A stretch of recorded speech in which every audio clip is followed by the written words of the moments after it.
The KAPEX KSC 60 is a 216mm battery operated slide compound saw that offers precision cutting, application versatility and unlimited mobility. In this guide we'll take a look at the different features, setup and some system accessories. When setting the machine up, swivel the machine into the working position. Press down on the saw head and shift the lock tab inwards to release the headlock. To unlock the column guide, release the locking screw by turning it anti-clockwise. The cordless slide compound saw can be operated with either 1 x 18 volt battery installed or two 18 volt batteries for 36 volt. Press and hold the safety button to turn the saw on, release and the saw will switch off. You can continuously adjust the speed of the blade within the range using the adjusting dial, which enables you to optimise the cutting speed to suit the material you're working with. There is a system of blades available for use when cutting different materials with the saw. Festool saw blades are identified by a coloured ring that represents the material for which the saw blade is suited. There is a saw blade guide on the side of the saw's housing with recommended speed settings for different materials. The saw has an LED spotlight that casts a shadow over the saw blade and onto the workpiece.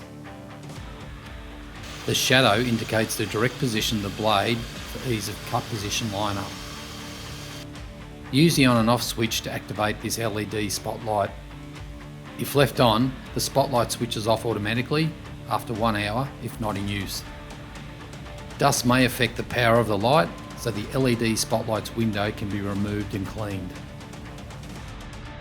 A Festool mobile dust extractor with a suction hose diameter of 27 or 36mm is recommended due to the reduced risk of clogging and for user dust safety.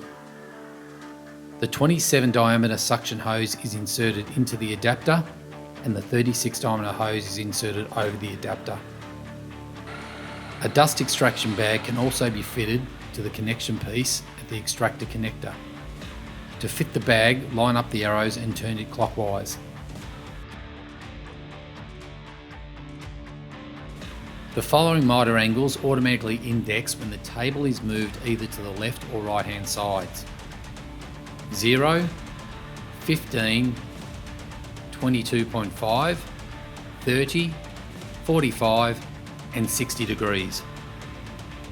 To adjust the angle to the detent position, release the rotary knob and press the detent lever to rotate the base into the required position and release the detent lever shortly before the required angle has been reached. The rotary base easily clicks into place at the intended miter angles. Once the chosen angle is reached, the rotary knob can be locked. Individual miter angles can be chosen by lining up the indicator, then locking the rotary knob. The indexing can be removed by lifting the lever up on the handle and shifting it to the left.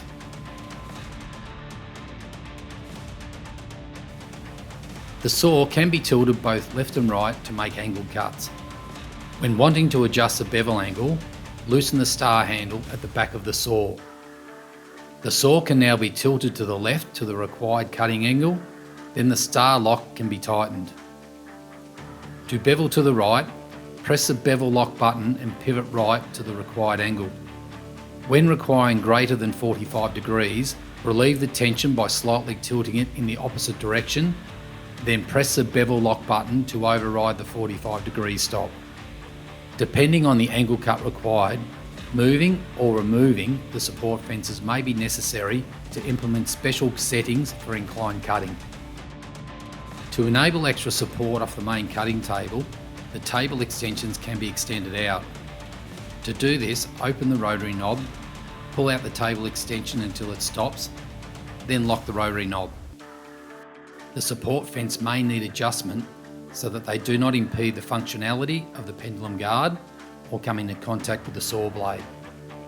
To adjust, open the rotary knobs and move the fences in such a way that there is a maximum clearance of 8mm from the saw blade. While the machine is switched off, Lower the saw unit in a trial run to check whether the saw blade comes into contact with the fence. Close the rotary knobs to lock the fence into position. Saw blades can be changed to suit different material requirements. To change a blade, remove the batteries from the tool and position the saw in the front position and lock it in place using the rotary knob. Remove the hex key from the holder.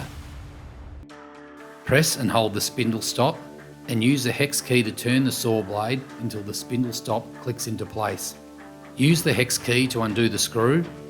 Note this is a left-hand thread. Turn in direction of the arrow that is marked on the locking nut. Remove the screw and flange and release the spindle stop. Press and hold the safety button, then lift and hold the pendulum guard with one hand, then the saw blade can be removed. When inserting a new saw blade, note that the writing on the saw blade must be visible. Insert the flange in such a way that the flange, holding thread and saw blade all interlock perfectly with each other.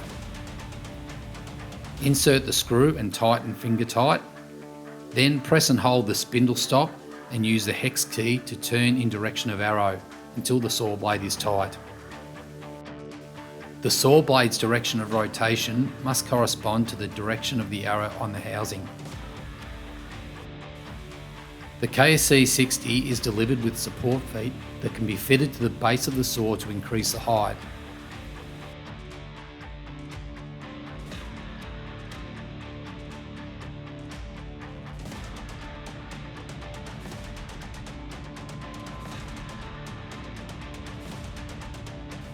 This allows a Festool sustainer to be used for support of longer materials on either side of the saw. The depth limit is used for making partial cuts that do not cut all the way through the workpiece, such as making rebates or trenches. When the depth limit lever is engaged, the saw blade's vertical travel is limited from going below the preset height. To engage the depth limit, pull the lever forward. To disengage the depth limit, push the lever back. The height is easily adjustable by turning the depth limit lever. Turning the knob clockwise raises the saw blade. Turning it anti-clockwise lowers the saw blade. The item to be trenched will require a packing piece behind of approximately 40mm to ensure the cut is consistent to the end of the workpiece.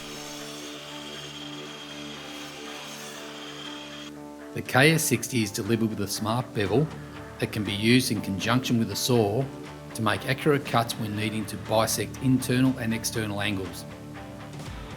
To gauge an interior angle, open the locking device, swivel the arms out and push into the internal corner to gauge the angle. Then lock the bevel arms into position. The angle bisection can then be transferred via the outside edges of the bevel to the blade parallel position marks on the saw base. Once these are aligned, lock the table into position. To gauge an exterior angle, open the locking device, then slide the aluminium profiles on the bevel forwards. Measure the angle and lock the bevel. Push the aluminium profiles back into the standard position, then transfer the angle as previously explained. The KSC 60 has a range of system accessories that allows the user to use the saw more effectively and in diverse applications.